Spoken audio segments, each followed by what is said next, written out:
What is up, everybody? Welcome to another episode of the Start, Build, Grow Show. We have another incredible guest today, and I'm going to tease you just a little bit because we've heard some rumors and some rumblings about a rep selling $18.5 million in 1 year as a residential sales rep. We got him on the show today. We're going to dive into that, and we're going to see if that is true. Stay tuned for this episode of the Start, Build, Grow Show.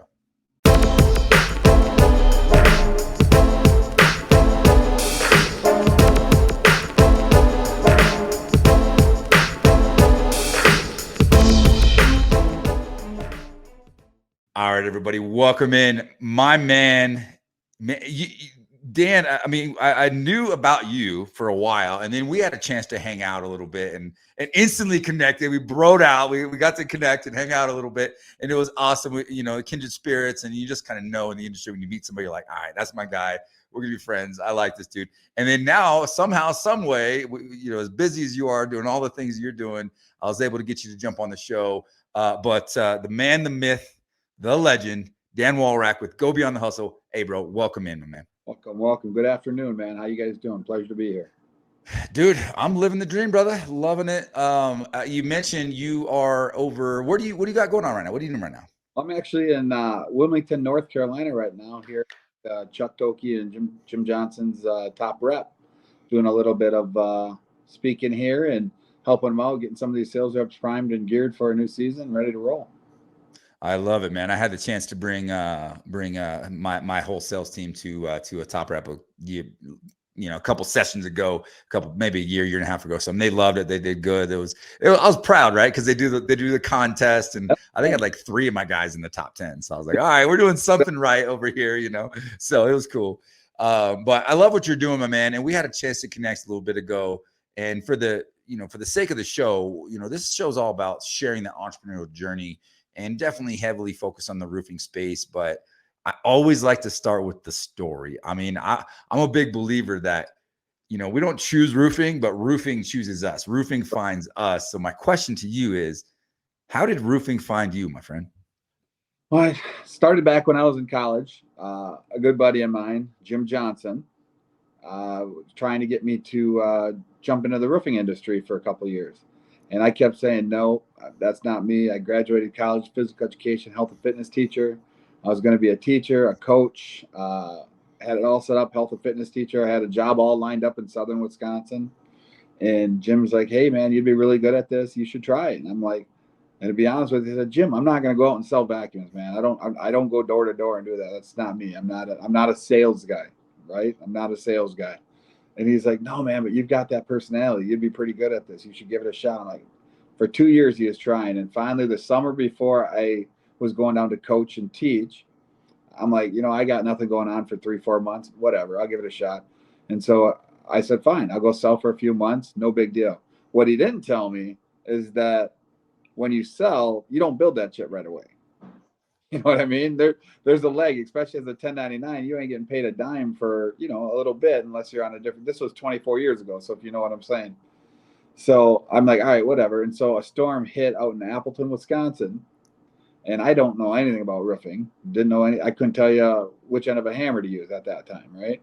So he's like, so I go out there, and back when we used to straight draw everything, and there was no Eagle views, there was no, I had to use everything on a road atlas, to find my places. And we'd go out there, and I got training by fire basically, and I learned it, and it was tough. I mean, I almost quit 3 different times because you weren't getting paid much, you weren't doing anything. Until finally things started to click, right? And I'm like, oh, I get it. And in this process, in insurance sales, I mean, because there's a difference between retail and insurance wholeheartedly, right? But I do a lot of insurance. In insurance sale, you're not selling anything, you're selling yourself. I mean, because this is a thing that people need. It's not a want, that people need. If you get hammered with hail damage or insurance damage or whatever, wind or whatever you want to call it, flood, these are things people need. And as long as you sell yourself and you're honest and you're true to that homeowner and you're there to help them out and you're there to service them, and as long as you're true to your word and you help them out, I mean, this business is an awesome business. I love it. In 25 years, this might go into my 25th year storm. I truly do love the storm business. I love it because I truly believe that I'm helping people out. Until that day where I don't believe I'm helping people out anymore, will probably be the day I climb on my last rope.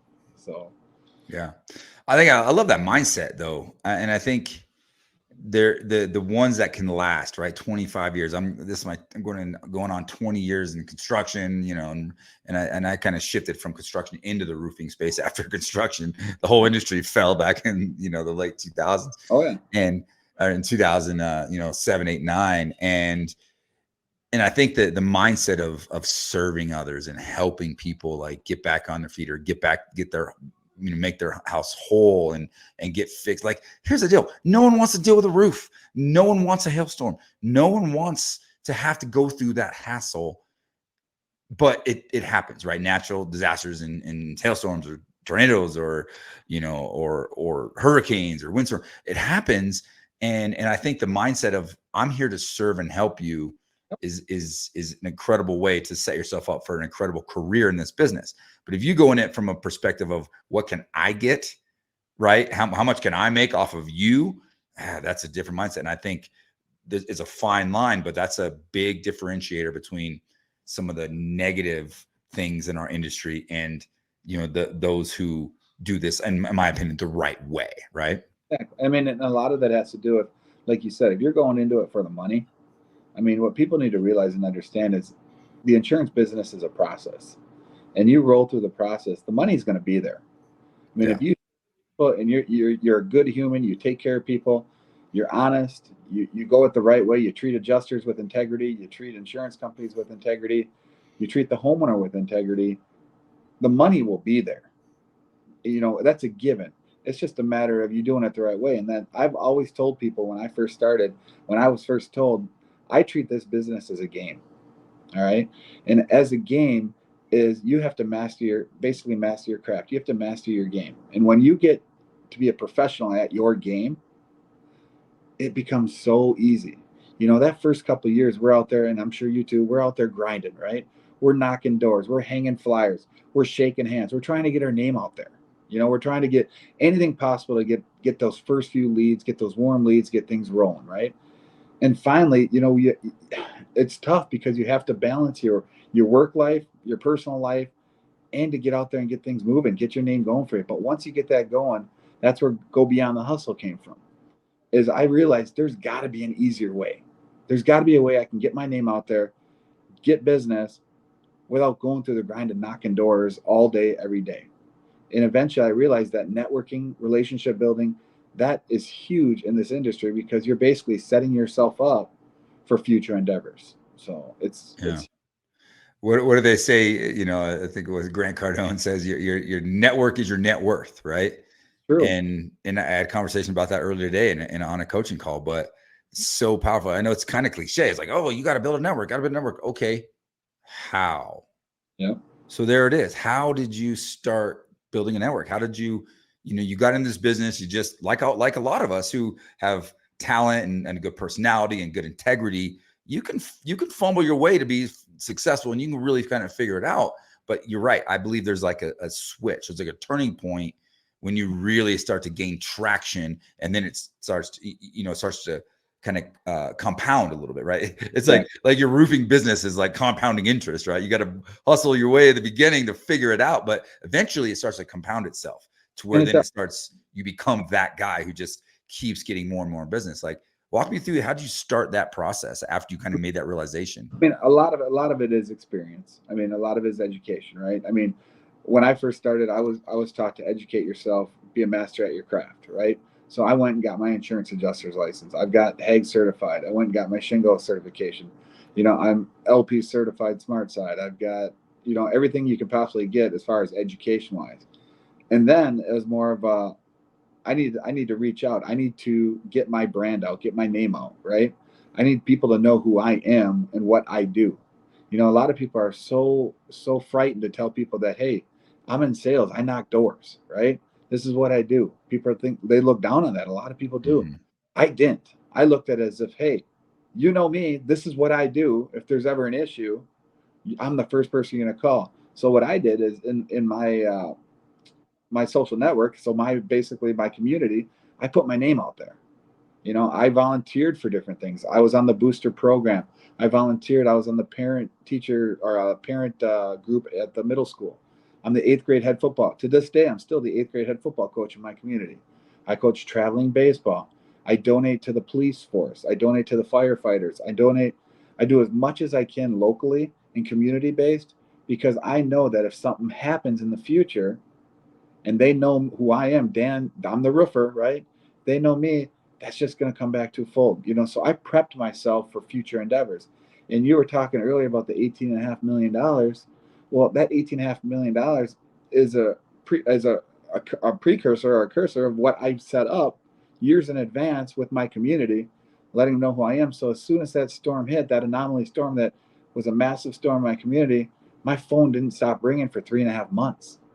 Yep. And they know that, and a lot of that is the network. And a couple other things I do in network wise is in Western Wisconsin, I set up every year. I do basically I get insurance agents. I bring in insurance agents, usually 20 to 30 insurance agents, and I explain to them the process of, hey, here's what I can do. If you have a homeowner that calls in and they think they may have damage on their property, I can go out and do a pre-inspection, let them know if that property is claim worthy, and if it is, then we would contact the insurance company as opposed to just contacting them right away and getting a claim opened up. And you know as well as I do, in doing that, 98% of those homeowners, who are they going to go with? Yep. You tell them they're claim worthy and they've got hail damage on their roof or wind damage or anything on their property as far as storm damage. They trust you. The insurance company trusts you. That's who they're going to go with. So, Yep. I yeah. had a kind of a revolution, and I love that you mentioned that, because I think so many of us, maybe it's just human nature, or maybe it's just a perception that you see people in this industry with, flaunting money and making money and being successful in certain things. Okay, great. All good. Have fun. But the reality of it is, what we don't talk enough about is what it takes to get there, right? Like, Headline: guy sells $18.5 million, but they don't realize that was years of mm-hmm. work, years of networking, years of staying put, showing up day in and day out to nurture those relationships, to be genuine, to be true to your community, serve the community, and then the blessing happened. Like, you were able to capitalize on that. But I think so many people see the end result and they kind of just like, well, okay, how do I get there? And they're not willing to show up day in and day out for the time it takes to get there. Exactly. I hear that all the time. People say, there's no way. There's no way he could do it. There's no, people don't believe it. And I try to explain to people, I said, it's not something that I just all of a sudden, oh, here's a storm and boom, I did 18.5 million.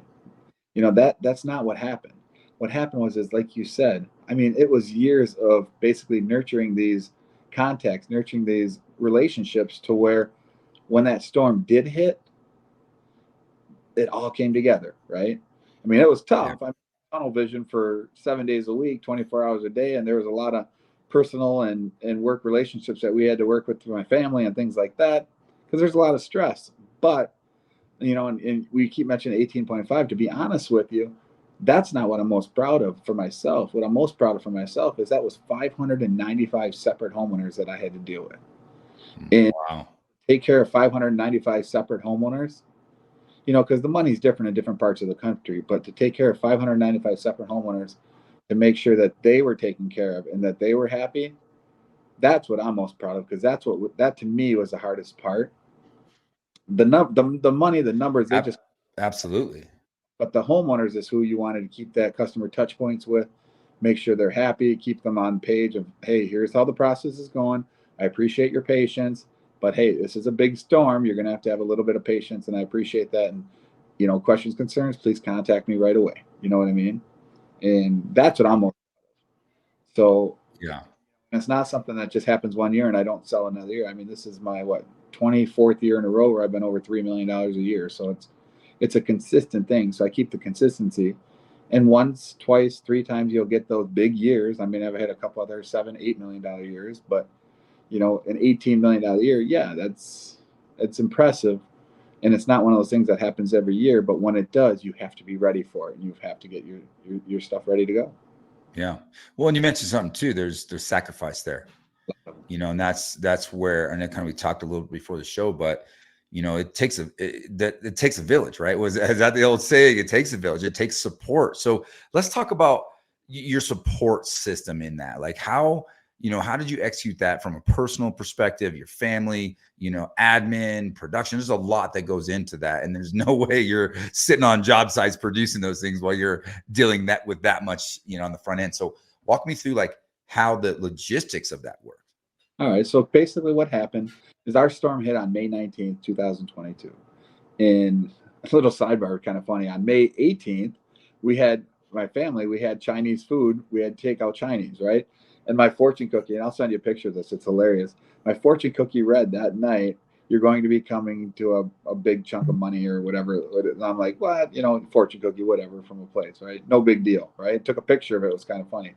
Well, the next day, the storm hit in my community, right? And as I'm standing outside on my front porch watching it hail, my phone started ringing. 37 is true to fact. 37 seconds after the hail started, my phone rang, and it literally didn't stop for weeks. I mean, it was a constant, right?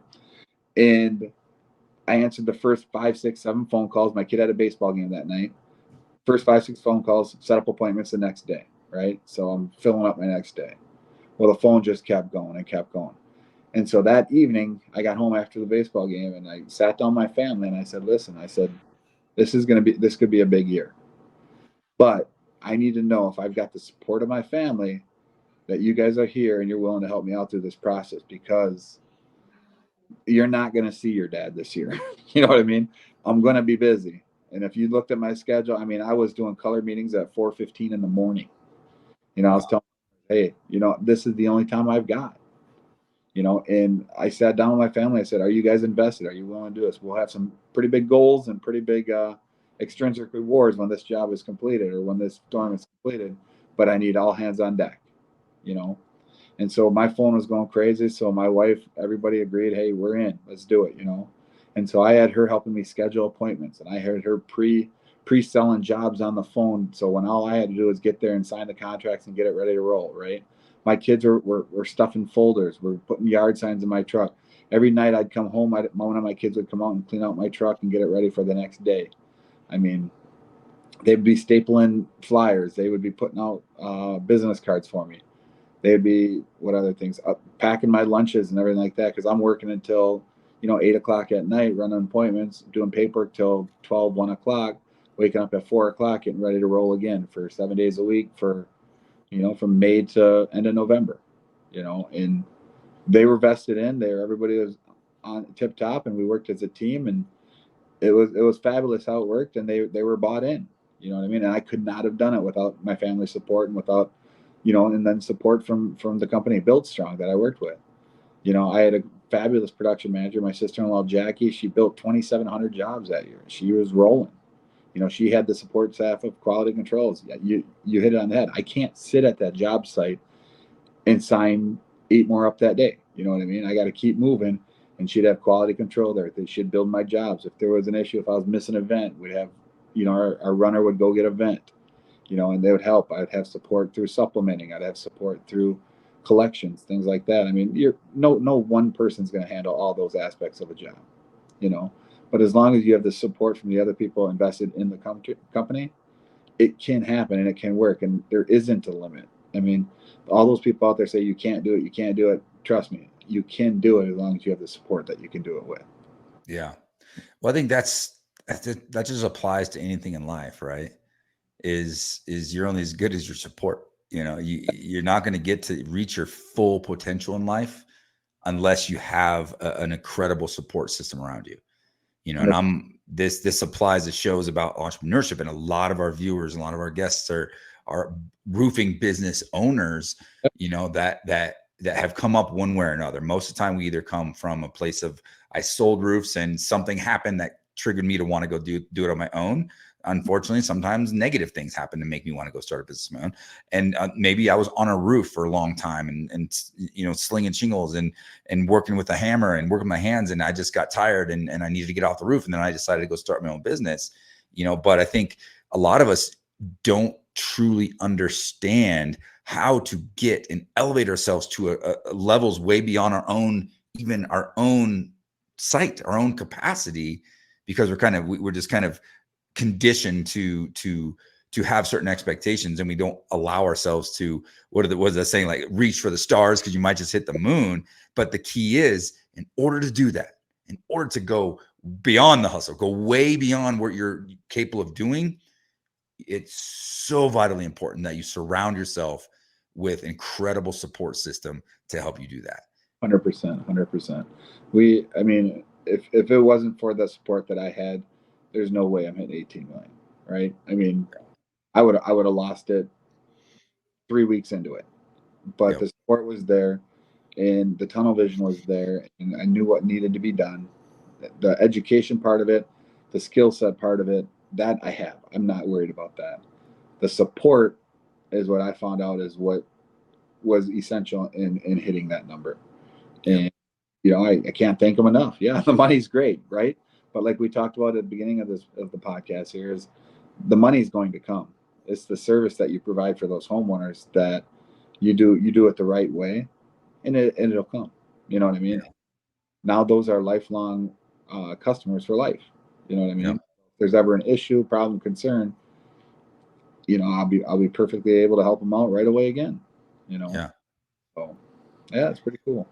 So I'm gonna come at you from a different angle, right? It's fun to talk about the execution of this, but what were the problems? What are some of the biggest challenges that you saw, maybe from your perspective or from the company? What did the company struggle? What challenges did they have? Like, what were some of the issues that came up that you had to overcome? Well, personally, I think one of the biggest issues I have is I'm I got a little bit of an ego, and it's hard for me to ask for help.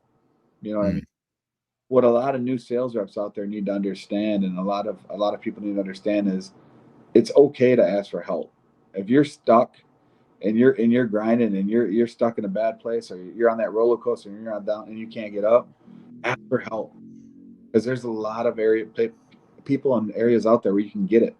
I got my Instagram out there and Go Beyond the Hustle. If you're a sales rep and you're stuck and you need help, shoot me an instant message. I'll help you out. I'll talk to you. I'll give you any information I can. I mean, Randy, you do the same thing. If a person's stuck and they need help, that's why we're here. You've been doing it 20 years. I've been doing it for 25 years.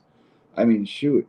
I mean, I'm always willing to help anybody in the industry out. You're not competition to me. yep. To be straight up honest with you, I personally feel I don't have competition. I'm here to help anybody else up. If they want to excel and be that 1%, be that elite, let's go, man. I'm going to reach down. I'll bring you up. Let's go. But you got to show me that you got the work ethic to do it. You know what I mean? Don't tell me you want to do something and then don't want to put the work in to do it. You know what I mean? Because I'll help you, but you got to want to do it. Now, as far as the company struggles with what was going on there is, 18.5 million. There's sometimes I put job orders in that weren't 100% correct. There's times that they would get frustrated if I say, hey, I need white drip edge, and it was Irish linen, right? And then they're getting pissed because they're going back and forth with a runner. I mean, mistakes happen in the job site. Admit you're wrong, which I do. I'm all the time. I admit I'm wrong all the time. Yeah. You have, and that's part of the support you get, is because they know that, hey, Dan's got 12 color meetings today. Yeah, he's going to screw some stuff up, but he's also bringing in the numbers. You know what I mean? And so, as well as I do, there's some give and take as an owner of a company. You got a rep that's bringing in numbers like that. There's some give and take. You know your pros, you know your cons.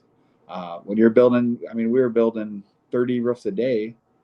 You're going to have one of your crews, one of your subs might not be the best sub, or might not be the best crew, and something might get screwed up on the roof. As long as you explain and you're honest with the homeowner and say, hey, listen, if there is a problem, if there is an issue, we'll take care of it. It is construction. In construction, things happen. A good contractor is a contractor that will address it, get it down, and get it taken care of. Nothing's ever perfect in construction.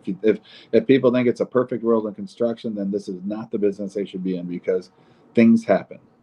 And so, other negative things in this, I mean, I lost a lot of my personal life that year because, I mean, I missed games. I missed, like, 4th of July. I spent the 4th of July in the office for 12 hours that afternoon, evening, doing paperwork because I could catch up. I wasn't around for my birthday. My kid's birthday, I only got there for dinners. My wife's birthday, I sent her flowers, but I wasn't there. I was working. I mean, I missed a lot of stuff that year. There was a lot of things that I wish I could have been at, but my family understood because we sat down, we had that decision that, hey, we were going to go all in on it. And we did. And, I'm proud of them and I'm happy. So, yeah. JobNimbus is a fully customizable back office solution. Track leads, jobs, tasks from one easy-to-use software. And with the largest ecosystem of integrated partners, if we don't do it, we have a friend who does. Learn how the #1 back office system in roofing can help you be efficient, be organized, be professional, and be profitable. From day one, it was just shockingly different. They did such a great job. Extremely happy. I have a salesperson that works 24/7. We've worked with a lot of different agencies over the years, and I think we found, just like most people in this room probably, that they're extremely frustrating, really annoying. Tim and his company is just light years apart from anybody we've ever experienced. Well, yeah, I'm going to press into that, like the after the fact, right? Because what was that? What was that all worth it, right? But something I always say too is the what it takes to execute something like that. You got to kind of put your mind in the right place to know that if I want to get there, this is a rite of passage. Yep. This too shall pass. It's only it's only a specific amount of time that I have to go all in on this in order to get to that next level. And I believe let's shift to starting a roofing company, right? In order to start a roofing company, I do a lot of business consulting and coaching, and my whole objective is to help implement systems and processes for companies, from ideally from $0 to $3 million. We're going to help you go from implement systems and make your company completely systemized to then help you get to the 5, 10, 15, 20, wherever you're going to go in your business. But if you don't have a really, really good foundation, you're not going to get there. And a lot of people come to me within the first couple of years, and they're like, I'm ready. I want all these systems. But there's a certain element of that first year, the first couple of years. Great. Yes. Be very systemized and system minded up front, but there's a rite of passage, and you got to make that commitment and understand that there is going to be some sacrifice. oh, heck yeah. I started my business early on, and I started my business almost the same time I met my wife. And I traveled for 6 months out of the year, and we were traveling around doing everything we can to get enough business to make this thing work. And it was all day, every day, all in, all the time. But there's a difference, because some people do that and then stay there, and they don't know how to get out of it. So if you know that there's this rite of passage of going all in, knowing that I have to do this for a period of time to learn what I need to learn, to then take myself to the next level, to then start replacing myself, start finding people and finding roles on the things that I'm not good at. But I think there's just a certain element like that. Some people try to press the easy button, and we talked about this a little bit, but doing the work first to learn what you need to learn to be just good enough to know whether you're good at it or you're not good at, or to coach and guide and help someone else do it for you. I think there's something vitally important to that. Like, what would you say about that process of kind of doing it before you try to get out of it? So, and kind of rewind a little bit.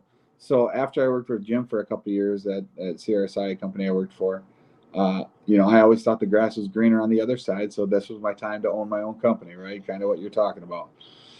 So me and another guy, we started a company, and we ran that company for 10 years. We were a very profitable company. It was awesome. But like you said, this was back in the day that we were true storm chasers. Wherever there's a storm, we're driving to it, and we're setting up shop, and we're rolling. And first few weeks, you have to go through the battle of not being a local contractor and doing all that. And it was tough. I think people ask me, do I think it was tougher back then, or do I think it's tougher now? As far as being a roofing contractor. And I kind of tell them, I said, honestly, I believe it was a smidgen tougher back then, because we didn't have the technology we have now. But secondly, is back then, it was tough because I wasn't educated. I didn't know what I was doing. I'm pulling into these towns trying to get these people to go with a company that's 8 hours away, that they don't have anything. It took time to get that. You have to build that rapport with people. And I think that's what's teaching me now, or what's taught me in the last few years, of how to build relationships, because I was building relationships in a brand new community that I didn't know anybody from. So I had to think of ways to get my name out there, joining BNI groups, going in and talking to the insurance agents and letting them know who I am and why they can trust me, right? Going in and doing community events, sponsoring things at these local communities. Because you know what? I'm going to be there for the next year or 2 years during the storm. So that's my storm for the year that I'm working. I'm going to be there, so I should show face and see how I can help, right?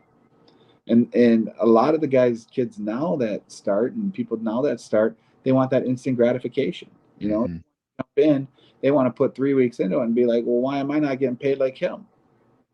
Well, there's a difference, and you have to put your time in. You have to put that grind, and you have to put that want to in to get to that point. But when you can get to that point, I mean, to me, that's where the gravy is. That's where everything slows down, everything becomes easier. Your relationships have nurtured, your community base.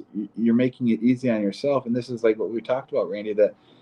That's when you go beyond the hustle. That's when things start coming to you, and you're not chasing them. You know what I mean? And what I mean by that is clients. I mean, I don't chase clients. Clients come to me because they want to work with a guy that's been in the business. He's, educated, knowledgeable, and they know I'm not going to dink them over. You know what I mean? I'm going to help them throughout the entire process. I'm not going to charge them anything more than what the insurance is going to take care of to do the process, right? And that's what they're looking for. They just want a straight shooter. You know what I mean? And I try to explain to the new people that start that, hey, yes, I understand you don't like knocking doors. A lot of people don't like knocking doors. But you know what? That's rite of passage. We all go through it. If you want to make the money that a lot of these roofers make, because there's some crazy money in this business, Randy, and you know that as well as I do. But if you want to get to that point, you have to put that rite of passage into it. You have to put that work ethic into it to get to that point, like we all have. You know. Well, here's an analogy. We can ask a group of sales. Just say you're coaching or sitting in a room with a group of new sales reps or people thinking about getting into this business. You can ask, like, okay, grab your phone and Google. Okay, grab Google. Ask what the starting salary is for a lawyer. Then look at what does it take to become a lawyer. Yep. Google doctor. What is the starting salary for a doctor? Then Google what does it take to become a doctor. Years and years and hours and hundreds of thousands of dollars is what it takes to become a doctor or a lawyer.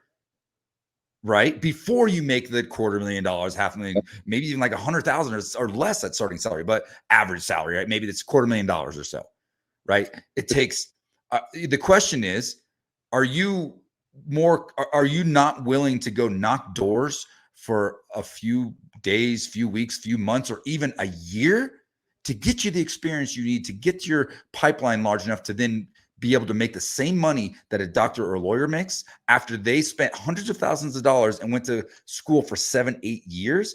You're not willing to do that to make that kind of money, but you expect to make that kind of money. How does that even work? Because all they're doing is they're looking at the people that have done all that and seen the money they make, and they want to be on that threshold without putting the time in. And this goes along with those doctors and lawyers like you're talking about. What's the one thing they do? They invested in themselves to get more education so they can make more money as they go. And this is my firm belief. I wish I would have done something different. We were talking about some negative. I just started since like 2017, 2018, really investing in myself. Mm. I wish I would have known that earlier, because I can't imagine where I'd be if I did that, right? But I just started doing that now. That's when I'm going to these conferences, going to network, going to build relationships, and pulling out golden nuggets from every one of these conferences I go to. And I try to tell people all the time, I'm like, listen, you go to these conferences. I go to these conferences as a 25-year-old vet or 25-year in the business veteran. I'm trying to pull out 2 to 3 nuggets every time I go from different people where I can come back and apply those. If that can get me 1 roof, 2 roofs for a year, that pays for my trip going to wherever, and that's a golden nugget that I'm going to keep forever. Yep.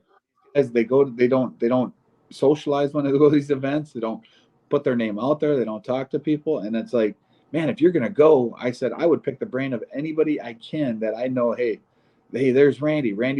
Owns a roofing company. That guy knows what he's talking about. Let me ask him a couple questions. Hey, there's Dan Beyond the Hustle. The guy's been doing it for 25 years. He did 18 million. I got a question. Let me go ask him. Hey, there's Chuck Toki, master of sales. I need to ask him a question about retail sales. The guy knows everything. oh shit, there's John Cenac, the shingle guru. Name that shingle. I mean, the guy. I mean, I don't know another person that knows anything more about shingles than that guy.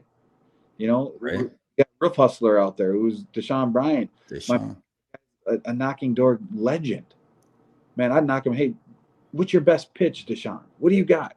What can I do? Grab some nuggets from these people. And that's I wish I would have known when I first started. All these, it's out there, man. You just got to invest in yourself to do it. Read the books, Leaders Yeah. Eat. And that's important to me. That's a huge book I read because it's like it describes everything, right? And Yeah. these guys, like you said, these guys are just jumping in and they want that instant gratification. They're there for 3 weeks and they want to raise and they don't want to put the time in to do it. And it's tough, but they'll get it. We got to keep pushing. So Yeah. And I don't know how or why, but somehow like I was blessed with this mindset early on, and maybe it's being a generational contractor. I was, growing up watching dad and grandpa, you want to build something, they built it themselves, and just this mindset and this conditioning of like, you got to go learn it first and put in the time and energy to learn it first, to then master it, to then be great at it, to then teach it to others. Yep. And I learn more now as a teacher, as a coach, as a consultant, as I'm coaching and helping others. I'm learning at an exponential pace because I'm working with so many more people. I learned so many things from guys just getting started because every single conversation has value. There's something to be learned and gained out of every single conversation. And there's also some value that you can bring. So if you're just getting started in this business, know that you have value to bring. God gave you some special talents and things that you can share day one. At the same token, if you've been doing this for 20 years, you also have value to bring, but you both can support each other as well. So I love that you have that mindset. And I think that's the difference between some of the most successful people. Some of the most successful people are committed to learning and growing every single day. They're never the smartest person in the room, right? They're always going into each room, regardless of experience, regardless of ego or what they've accomplished, and they're trying to learn and grow and get better. And that's the difference between some of the most successful people in the world and people who just get by. I agree. I mean, I'm a firm believer, a person, I don't care how well or how good you think you are, you need to stay humble because there's always somebody better. And you can always learn. And when I say go to these places and learn, I'm not talking about learning always from Deshaun's and learning from John's and Randy's and people like that. Man, there's, like you said, I mean, I sit there and I talk to people that have just started out, so 2 months into it. I'm gonna nurture that conversation because, like you said, they bring value to our conversation. There might be something I could pick up with that. I'm never going to shy away from talking to somebody. I don't care if you've been doing it one day, if you've been doing it for 40 years. Yeah. I try to stay the same person. I don't care how much money I make. I don't care where I'm at in this business. I don't care how much notoriety I get in the insurance industry or in the roofing industry. I'm going to talk to whoever, whenever I feel like it, because you know what? Everybody brings value. The people I have troubles talking to are the people that have a huge ego, that really don't honestly care about the industry or the people in it. They care about how much they can stuff their pocketbooks. And those are the people that I basically I don't talk to. I mean, I don't want to make it sound like I'm whatever, but well, yeah, you mean, obviously cordial, but you're not going to intentionally go try to build a relationship with somebody who doesn't do things and doesn't have the right intentions. Exactly. And I like to be honest and loyal and humble with people, and I am absolutely willing to help anybody grow and nurture themselves in this industry. Yep. And I am as well. And I think there's a lot of, and the reality of it is there's a lot of people who are that way. There's a lot of people who are willing to help and willing to serve. But I think there's also a lot of people who do have the wrong intentions or maybe do things for the wrong reasons, or kind of the talking heads or gurus, if you will, that haven't done it. And that just puts a black eye and puts a damper. But I feel like those are actually a lot fewer than people realize. They're just louder. Yep. I agree. So, they're pure. And, we talked a little bit about this earlier, that, the people that I respect and I look up to the most are the people that have walked through the trenches. Yeah. That are still in them, Yeah. I mean, you were mentioning earlier, I mean, with your notoriety, but you're still on your own roofing company. You're still in the trenches. You're still rolling with all of us. I can sit there and call you up and say, hey, Randy, I got a question about this and this. You're not going to just slam the phone on me and say, hey, figure it out yourself. You're going to answer my questions. Vice versa, Absolutely. we're here as not competitors. We're here to help each other out, which is really cool. And that's what I do really love about this industry, with all the networking and conferences that are out there, because you can find that group of people that are really, really willing to help you out, which is really cool. Yeah. And I can appreciate that. I mean, early on, and we'll start to kind of wind down here. But early on in my career, I just had this mindset of, okay, I went to college, my same story. I kind of went to college and I wanted to be a contractor. My goal was to be a custom home builder and make a name for myself. I love the process of building a home from a piece of dirt all the way to a beautiful home. I've always loved that. It's like an art form to me, right? Construction is art, and I love it. I'm passionate about it. And that's what I wanted to do with my life, right? And I figured out that, like, hey, if that's where I want to go, I got to learn it from the ground up. So I became an intern and learned my very first job was backing up a pickup truck and taking old 2x4s and trash from a job site that was a home and picking it all up. Like, that was the very first task I ever had when I started in this business. It was like, clean up the job site. Okay, clean the job site, work it out, and then working my way all the way to the point where, I was the one drawing the plans and making the adjustments to then submit to the city to then get the permit to build the house from the ground up. But I put in years of time. I worked with the drywall crews. I worked with the framing crews. I worked with the trim crews. I went and worked with them, strapped my tool bags on, because I wanted to learn how to build a house from the ground up. And that's how I thought that's how I was going to get there. Little did I know I was going to fall into the roofing business. But same thing with roofing. Okay, I get into roofing. I've always wanted to be an entrepreneur. I'm not a manager. I'm not a business. I'm an entrepreneur. I want to build something special and build big and create opportunities. But I knew that I needed to learn learn first. So knock doors. I hated knocking doors. I went and knocked doors, did everything I could to learn how to knock doors, how to sell roofs, how to master my craft as a roofing salesperson. Then I had to learn business. And I'm still in a phase of life where I'm constantly a student of learning business. How do you become a CEO of a multi-million-dollar company, and even beyond that, like C-suite level? That's what I'm focusing on. How do I continue to level my game up? And I think some people try to just want to fast forward that process. Yes, it's been a long journey, but just like you said, the gravy is in the fact that when you get there, which you never really get there, but when you get to a certain place, I can still run a roofing business and run a consulting company and have a massive impact. Hopefully, right? The goal is to have a massive impact. Right now, one at a time. If I can have an impact, if one person listens to this show and they're inspired to put in the work and do something that changes their life, boom, you and I just had a successful show, right? So the idea is, and I've gone back and forth with this, like with people on my show and people that have sold or got rid of their companies to focus on their consulting business, like roofing is still changing. I still have things left to do. But if I'm out there preaching and teaching and coaching and helping people say, hey, you can build a roofing business where you don't have to be involved in day-to-day, you can have true freedom, financial and time freedom in life, I got to live that. In my mind, I got to live that. So I run a large multi-million-dollar roofing company. I'm not involved. I don't have to be involved in the day-to-day operations. I have an amazing team, partners and leaders and divisions and a team. So then I can now coach my team, my sales team. I can coach my leaders and do the consulting and build and train coaches and consultants and build that business as well, while I'm also free to play pickleball a couple times a week and pick up my kids from school. So I try to be living proof that it can happen. Just like you said, you can do $18 million in a year. Now, do you want to do that every year? No, probably not. Right.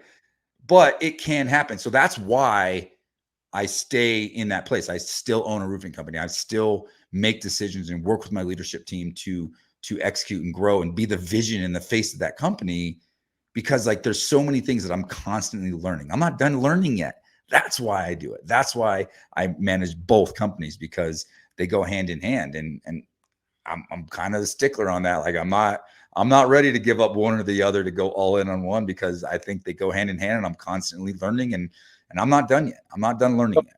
Having fun. I mean, it's like I mean, that's why I'm doing this. I mean, I've 20 some plus years in this. You hear a lot of people retire, and the money you make and the money I've made in this. Could I retire? Yeah, I could retire. I could be done. I don't need to do this, but I love it. I really enjoy my craft, and I really enjoy being out there. And to be honest with you, I'm very competitive. And when I see challenges and I see things that are put out there that I know that I can attain and I can get to, it challenges me. And like I said, and it's not about the money. It's about the challenges of doing something that I know that I can attain, that I'm going to get there, right?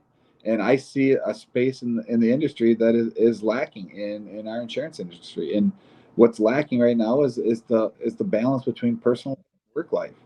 That's a challenge to me. And I'm going to get my name and my wife's name out there, and we're going to get to that point where, we're going to stop the elephant in the room. We're going to know this. We're going to let people know that it's okay to ask for help from your significant other. It's okay to bring your family into this business. A lot of owners, sales reps go home and their wives despise the owners of the company, thinking that, hey, my sales or my husband or whatever is not making the money. It's the owner's fault. But is it? Because that sales rep and that significant other, that wife, let's use the word wife because most of the time it's husbands, but it could be either way. But let's say that wife is saying, hey, honey, how's your day going? And he keeps that from her. They're not discussing and they're not normalizing the discussion of, hey, this is my life. I'm a salesman. Are you all in or are you not? We have to bring that together and being like, hey, it's part of it. And I think that's a big spot that's missing. And that's something that we brought up in Top Rep. That's why we are here. And we had the 300 people sitting in the audience raise their hand. Is anybody in the doghouse? Because they got up and left to go to Top Rep and their significant other was back home with the kids. I bet you 80% of the people raised their hand and said, yeah, we are. And the reason they are is because, you know what? The communication's not there. We haven't normalized that. We haven't explained to them that you have to communicate with your partner about this job. It's saying, hey, there's good things and bad things. It's not an 8 to 5 job. Sales is sales. I mean, a storm pounds an area on, the day before Halloween. Guess a lot of us are going to be out on Halloween knocking doors. It's just, it is. It's, and you can touch a little bit on it too, but I think that's part of the industry that nobody touches. Yeah. You know what I mean? And the reason nobody touches it is because it's the forbidden. Nobody wants to get the spouse and the whatever and get into that lane because there's a gray area in there, but it needs to be touched. Yeah, I agree. You need that support and you need to be, transparent and need to have, your spouse or significant other should be your biggest advocate and not your adversary. Because if you're worried about the reaction you're going to get because you're working late and showing up early, man, that's tough, right? So have that discussion. So I definitely believe in that. And one of the things we've done, we always do a big trip every year. And a couple of years back, we did a big incentive trip for our sales team that meet certain goals. We call it the Elite Retreat. And one of the things we did on that is we invited the spouses. Yeah. So now it's like, oh, hey, you get that support where the spouse is like, go work, go get the retreat because I'm going on this incredible vacation all paid for by the company if you hit your goals. So it changes the mindset. Like now they become a support system versus like, oh, you're gone again until 8 o'clock at night. What are you out doing? Like, oh, I haven't seen the check yet. And then all of a sudden the checks start coming. You're like, oh, sorry for being a jerk 6 months ago, but and honestly holding you back. So dude, we obviously, man, we could go all day, all night with this. I know you got stuff going. As in traditional fashion, as I try to, kind of close these shows down and when we bring on amazing guests like yourself. So thank you so much for all your amazing insights, but I'm gonna ask you for one last golden nugget. Our audience, are a lot of roofing owners, roofing salespeople, hustlers trying to make things happen in this space. What is your one best piece of advice you want to give to them? I would say the one piece of advice I touched on a little bit earlier, the one piece of advice I would give home or new sales reps, owners, CEOs, invest in yourself. I cannot stress that anymore than these are the things, I hear it all the time. I tell people all the time, invest in yourself, read books, go to these conferences, get on, Google these names of some of these guys that are gurus, send them an instant message, go to classes. I mean, ABC Supply does a bunch of classes for how to install LP siding. These classes are free for contractors. Get the knowledge, get the education, because that's the quickest way to making the earnings that you want to get. by educating yourself. These are things that, like I told you, I wish I would have done earlier that I didn't do. But now I'm kind of going on overload mode now, trying to invest as much as I can in myself and learn as much as I can now, because these are things that I'm trying to teach people that they need to do. And I love that. And I believe wholeheartedly in that as well. Invest in yourself. It's the best investment you can make in life. And if you've been listening to the show, if you've been watching this show and you've gotten this far, you are already one step there. You're already investing in yourself. You spent time with us to learn, and I hope you gained some knowledge. I hope you grew from this. I would love to hear more about, what your takeaways are. So please leave a comment on whether it's a podcast or on the YouTube channel or on our Facebook channel. Leave a comment wherever you're consuming this, wherever you're seeing this. And also do me a huge favor, guys. We have almost 300 episodes of this show with amazing guests just like Dan. Click the subscribe button. Go ahead and check out some other content. We're here to serve you. We're here to make you a better human being, a better CEO, a better husband, better father, better mother, better wife, better spouse, better entrepreneur, more successful. I appreciate you. Thank you, Dan, for joining us. Thank you for listening. Take care, everybody. God bless. Appreciate it.